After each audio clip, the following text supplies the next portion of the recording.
ذیل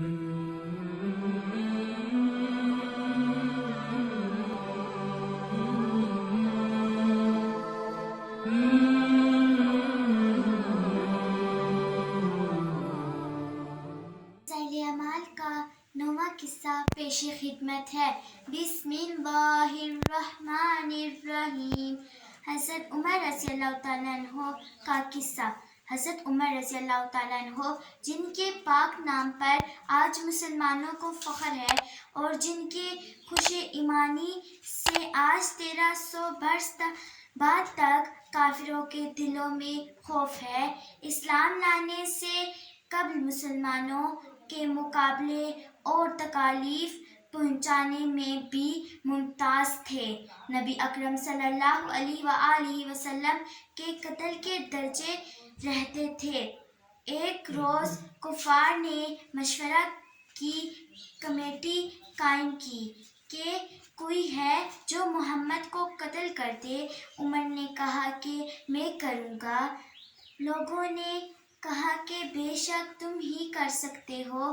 عمر تلوار لٹکائے ہوئے اٹھے اور چل دیے۔ اسی فکر میں جا رہے تھے کہ ایک صاحب قبیلہ زہرہ کے جن کا نام حضرت سعد بن ابی وقاص رضی اللہ تعالیٰ عنہ ہے اور بعضوں نے اور صاحب لکھے ہیں، ملے۔ انہوں نے پوچھا کہ عمر کہاں جا رہے ہو؟ کہنے لگے کہ محمد صلی اللہ علیہ وآلہ وسلم کے قتل کی فکر میں ہوں۔ نعوذ باللہ۔ سعد نے کہا کہ بنو ہاشم اور بنو زہرہ اور بنو عبد مناف سے کیسے مطمئن ہوگے؟ وہ تم کو بدلے میں قتل کر دیں گے۔ اس جواب پر بگڑ گئے اور کہنے لگے کہ معلوم ہوتا ہے تو بھی بے دین یعنی مسلمان ہو گیا، لا پہلے تجھی کو نمٹا دوں۔ یہ کہہ کر تلوار سونت لی اور حضرت سعد رضی اللہ تعالیٰ عنہ نے بھی یہ کہا کر کہ وہاں میں مسلمان ہو گیا ہوں، تلوار سنبھالی۔ دونوں طرف سے تلوار چلنے کو تھی کہ حضرت سعد رضی اللہ تعالیٰ عنہ نے کہا کہ پہلے اپنے گھر کی تو خبر لے، تیری بہن اور بہنوئی دونوں مسلمان ہو چکی ہیں۔ یہ سنا تھا کہ غصے سے بہر گئے اور سیدھے بہن کے گھر گئے۔ وہاں حضرت حباب رضی اللہ تعالیٰ عنہ جن کا ذکر نمبر 2 پر گزرا، کیوار بند کیے ہوئے ان دونوں میاں بیوی کو قرآن شریف پڑھا رہے تھے۔ حضرت عمر نے کیوار کھولوائے۔ ان کی آواز سے حضرت حباب رضی اللہ تعالیٰ عنہ تو جلدی سے اندر چھپ گئے اور وہ صحیفے میں بھی جلدی میں باہر ہی رہ گئے جس پر آیات قرآن لکھی ہوئی تھی۔ ہمشیرہ نے کیوار کھولے۔ حضرت عمر کے ہاتھ میں کوئی چیز تھی جس کو بہن کے سر پر مارا، جس سے سر سے خون بہنے لگا اور کہا کہ اپنی جان کی دشمن تو بھی بددین ہو گئی۔ اس کے بعد گھر میں آئے اور پوچھا کہ کیا کر رہے ہیں اور یہ آواز کسی کی تھی؟ بہنوئی نے کہا کہ بات چیت کر رہے تھے۔ کہنے لگے کیا تم نے اپنے دین کو چھوڑ کر دوسرا دین اختیار کر لیا؟ بہنوئی نے کہا کہ اگر وہ دوسرا دین حق ہو تب یہ سننا تھا کہ ان کی داڑھی پکڑ کر کھینچی اور بے تحاشا ٹوٹ پڑے اور زمین پر گرا کر خوب مارا۔ بہن نے چھڑانے کی کوشش کی تو ان کے منہ پر ایک تمانچہ زور سے مارا کہ خون نکل آیا۔ وہ بھی آخر عمر ہی کی بہن تھی۔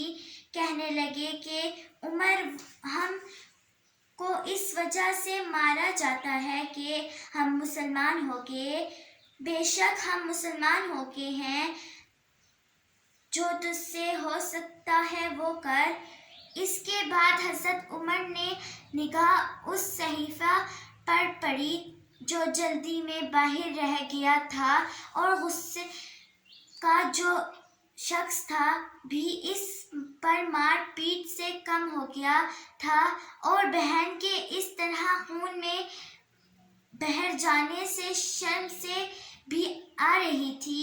کہنے لگے کہ اچھا مجھے دکھلاؤ یہ کیا ہے؟ بہن نے کہا کہ تو ناپاک ہے اور اس کو ناپاک ہاتھ نہیں لگا سکتے۔ ہر چند اصرار کیا مگر وہ بے وضو اور غسل کے دینے کو تیار نہ ہوئی۔ حضرت عمر نے غسل کیا اور اس کو لے کر پڑھا۔ اس میں سورۃ طٰہٰ لکھی ہوئی تھی۔ اس کو پڑھنا شروع کیا اور اننی انا اللہ لا الہ الا انا فاعبدنی واقم الصلاۃ لذکری تک پڑھا تھا کہ حالت ہی بدل گئی۔ کہنے لگے کہ اچھا مجھے بھی محمد صلی اللہ علیہ وسلم کی خدمت میں لے چلو۔ یہ الفاظ سن کر حضرت خباب رضی اللہ تعالیٰ عنہ اندر سے نکلے اور کہا کہ اے عمر، تجھے خوشخبری دیتا ہوں کہ کل شب پنجشنبہ میں حضور اقدس صلی اللہ علیہ وسلم نے دعا مانگی تھی کہ یا اللہ عمر اور ابو جہل میں جو تجھے زیادہ پسند ہو اس سے اسلام کو قوت عطا فرما۔ یہ دونوں قوت میں مشہور تھے۔ معلوم ہوتا ہے کہ حضور اکرم صلی اللہ علیہ وسلم کی دعا تمہارے حق میں قبول ہو گئی۔ اس کے بعد حضور اقدس صلی اللہ علیہ وسلم کی خدمت میں حاضر ہوئے اور جمعہ کی صبح کو مسلمان ہوئے۔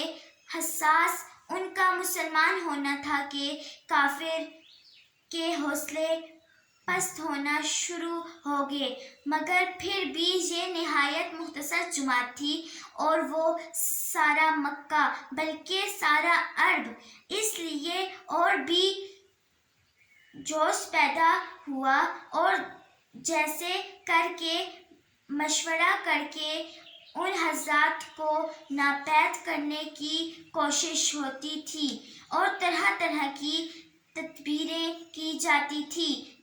تاہم اتنا ضرور ہوا کہ مسلمان مکے کی مسجد میں نماز پڑھنے لگے۔